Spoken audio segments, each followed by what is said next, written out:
Halo,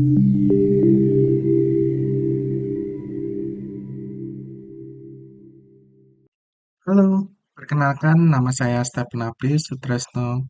Saya adalah dosen Prodi Sistem Informasi di Universitas Katolik Indonesia Atmajaya. Sekaligus saya sebagai tim peneliti yang diketuai oleh Ibu Sri Yuliana Wayuning Tias dengan anggota lain yaitu Bapak Felix Prasetya, Saudari Teresa Kaina, Saudari Kalista Zaira, dan Romo Petrus Dapat.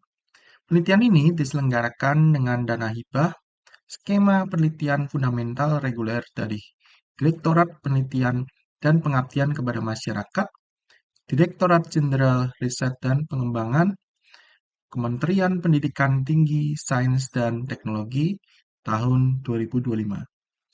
Penelitian ini merupakan penelitian tahun pertama dari penelitian multitahun untuk tahun 2025 dan tahun 2026. Pada tahun ini kami memusatkan persoalan pada pelindungan data biometrik dalam pemrosesan oleh artificial intelligence untuk teknologi deepfake.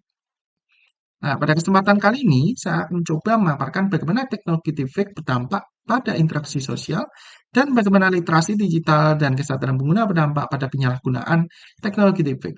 Seperti yang kita ketahui, teknologi deepfake itu merupakan penerapan kecerdasan buatan atau yang sering kita kenal dengan AI, khususnya di bidang machine learning dan deep learning. Nah, dengan menggunakan teknologi deepfake ini, kita mampu memanipulasi atau bahkan membuat konten visual dan audio yang secara nyata. Nah, dalam pengaplikasiannya, teknologi deepfake ini bisa digunakan untuk tujuan yang positif. Nah, salah satu contohnya yaitu pembuatan film dengan menggunakan wajah maupun postur tubuh dari wajah aktor yang sudah meninggal. Kemudian digunakan juga untuk video edukasi interaktif dengan menggunakan tokoh sejarah atau ahli, gitu ya. Kemudian parodi atau hiburan ini biasanya digunakan oleh para konten kreator gitu ya. Kemudian games atau efek khusus yang membuat karakternya menggunakan wajah orang asli. Nah, kemudian pengaplikasian deepfake ini ternyata banyak juga digunakan untuk tujuan negatif. Salah satunya untuk penyebaran berita palsu atau hoax, pemalsuan pernyataan tokoh publik, dan pornografi non-konsensual, bahkan penipuan identitas. Nah, seperti yang kita lihat di sini ada kasus di tahun 2025, ini kasus yang cukup marak, di mana ada pihak yang tidak bertanggung jawab, dia membuat atau menggunakan teknologi deepfake gitu ya untuk membuat suatu konten video di mana dia menggunakan tokoh publiknya Presiden Prabowo dan Menteri Keuangan untuk tujuan pribadi ya untuk membuat mencari keuntungan gitu ya. Di mana di sini juga merugikan banyak orang pastinya. Nah, kalau kita lihat dampak deepfake pada interaksi sosial itu ada banyak sekali. Di sini dampaknya bukan hanya secara individu, tapi bisa saja dampaknya kepada masyarakat, kemudian negara, bahkan di tingkat nasional gitu ya, tingkat nasional maupun internasional. Nah, kalau kita lihat ada salah satunya yaitu meningkatkan ketidakpercayaan. Nah, jadi tidak bisa percaya kembali nih dengan sesama, dengan masyarakat, dengan negara, atau bahkan di tingkat internasional tadi ya. Ini informasi atau konten tersebut itu asli atau tidak.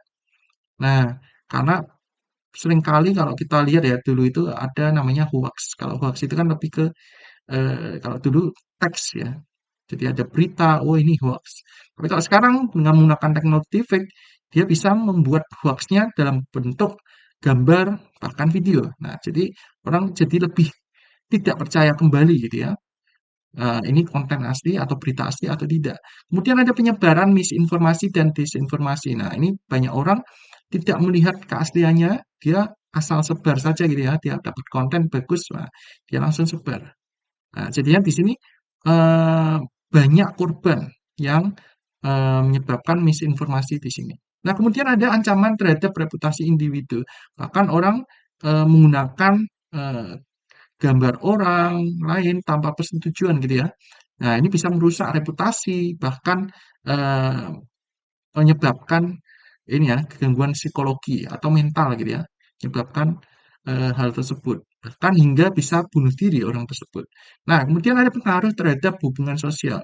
Jadi hubungan yang sebelumnya baik-baik saja, dia menjadi retak gitu ya. Hubungan komunikasinya, relasinya, dia menjadi lebih renggang dengan adanya penggunaan teknologi deepfake ini. Itu bisa disebabkan karena tadi dia jadi tidak percaya gitu ya pada orang lain, bahkan siapapun gitu ya. Nah, dengan dampak deepfake tersebut, itu sebenarnya kita bisa melihat pentingnya literasi digital dan kesadaran guna terhadap dampak tersebut. Nah, kita bisa atasi salah satu tipsnya yaitu identifikasi dan verifikasi informasi. Nah, ketika kita mendapatkan suatu informasi atau konten gitu ya, kita bisa identifikasi lebih teliti gitu ya. Apakah ini sumbernya dari mana gitu ya? Jelas atau tidak. Nah, kita bisa bandingkan berbagai sumber sebenarnya. Atau kita bisa identifikasi juga, verifikasi informasi tersebut. Ini videonya kita bisa lihat secara detail gitu ya. Ini asli atau tidak. Kita bisa lihat secara manual atau menggunakan alat mitigasi gitu ya. Nah, ada banyak tools untuk bisa mendeteksi ini kontennya asli atau tidak atau buatan AI-nya berapa persen gitu ya.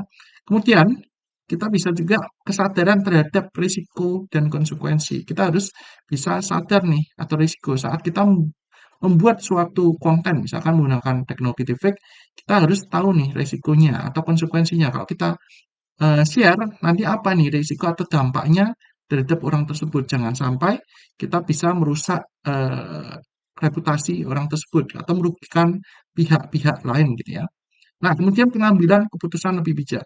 Ketika kita mendapatkan informasi, kita harus lebih hati-hati nih. Kita harus identifikasi terlebih dahulu sebelum misalkan kita mau sharing ke teman-teman yang lain gitu ya. Nah, kita harus verifikasi terlebih dahulu. Kalau ini memang informasi asli baru kita boleh share gitu ya.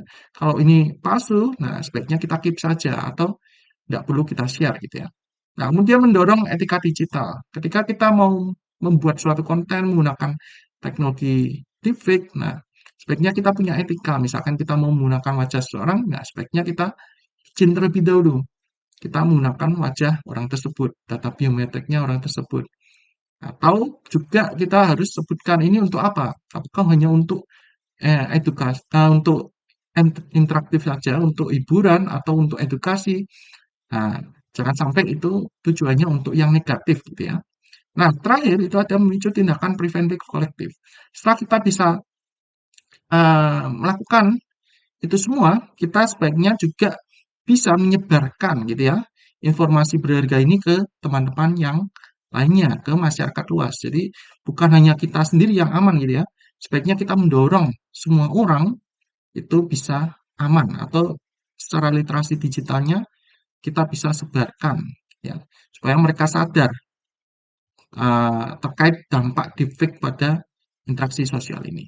Nah, demikian informasi yang dapat saya sampaikan pada pertemuan ini. Semoga informasi ini bermanfaat bagi kita semua. Sekian dan terima kasih.